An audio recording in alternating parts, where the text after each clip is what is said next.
Hello friends, welcome to খেল দুনিয়া। মোহনবাগানে আগামী মরশুমে কোন কোন ভারতীয় ফুটবলাররা সাইন করবে সেটা নিয়ে কিন্তু ট্রান্সফার মার্কেট এই মুহূর্তে সরগরম।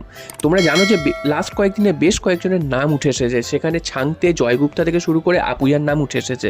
তবে এবার আপুইয়ার নামটা কিন্তু আরও বেশি বড়োভাবে উঠে আসছে, কারণ আপুইয়াকে নাকি মোহনবাগান সই করিয়ে নিয়েছে, সেরমটাই কিন্তু খবর উঠে আসছে।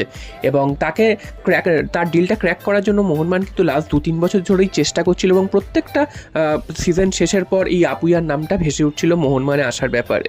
তো সেই সময় মোহনবাগান কিছুতেই আপুইয়াকে ক্র্যাক করতে পারেনি, তার ডিলটা ডান করতে পারেনি। তবে সেইখান থেকে মুম্বাই সিটি এফসি কিন্তু বাজি মেরে দিয়ে চলে গেছিল, এবং মুম্বাই সিটি এফসি কিন্তু মোহনবাগানের থেকে আপুইয়াকে ছিনিয়ে নিয়েছিল, এবং তার সাথে কিন্তু একটা বিরাট অঙ্কের ট্রান্সফার ফি দিয়ে তাকে নিয়েছিল, এবং অনেক বছরের জন্য অর্থাৎ 4-5 বছরের জন্য তাকে কিন্তু সই করিয়ে নিয়েছিল মুম্বাই সিটি এফসি।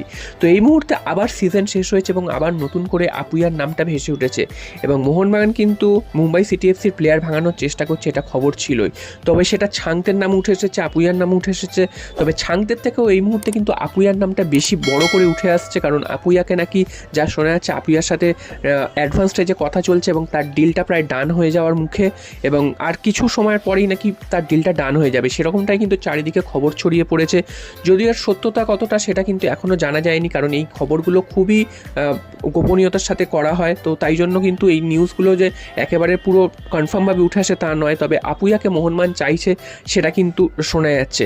তো আপুইয়ার যথেষ্ট ভালো একজন ফুটবলার, এবং মুম্বাই সিটি এফসির হয়েও তিনি কিন্তু যথেষ্ট ভালো ফুটবল খেলেছেন পুরো মরশুম জুড়ে, এবং ভারতীয় দলেরও তিনি সদস্য।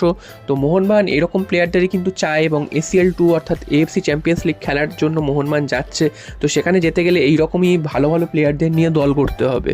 তো আপুইয়াকে মোহনবাগান পাবে কি পাবে না সেটা সময় বলবে, কারণ এখনও কিন্তু তোমরা যদি দেখো সিজন কিন্তু শেষ হয়নি অফিসিয়ালি, অর্থাৎ মে মাসের পরেই কিন্তু সিজন শেষ হয়, অর্থাৎ জুন মাস থেকে নতুন সিজন শুরু হয়, এবং সেখানে কিন্তু ট্রান্সফার উইন্ডো খোলে। তো আপুইয়ার যদি কনফার্মেশন তোমরা জানতে চাও, সেক্ষেত্রে কিন্তু জুন মাসেই তোমরা গিয়ে জানতে পারবে আপুইয়া মোহনবাগানে সই করেছেন কি না। সেটা অফিসিয়ালি যদি জানার হয় সেটা কিন্তু জুন মাসেই জানতে পারবে। তো এই মুহূর্তে কিন্তু যেটা খবর, আপুইয়ার সাথে প্রায় ডিল ডান হওয়ার মুখে, এবং যে কোনো মুহূর্তে কিন্তু সেই ডিলটা ডান হয়ে যাবে, সেরকমটাই কিন্তু খবর, যদি বড়সড় কোনো অঘটন না ঘটে। তো তোমাদের কি মতামত? আপুইয়ার মতন প্লেয়ার কি মোহনবাগানের প্রয়োজন আছে, না মোহনবাগানের যেসব প্লেয়াররা রয়েছে ওই পজিশনে তারা যথেষ্ট ভালো? তো মোহনবাগান কি শুধুমাত্র বড় বড় নামের পেছনে ছুটছে, নাকি আপুইয়ার সত্যি মোহনবাগান দলে প্রয়োজন আছে, সেটা কিন্তু তোমরা অবশ্যই কমেন্ট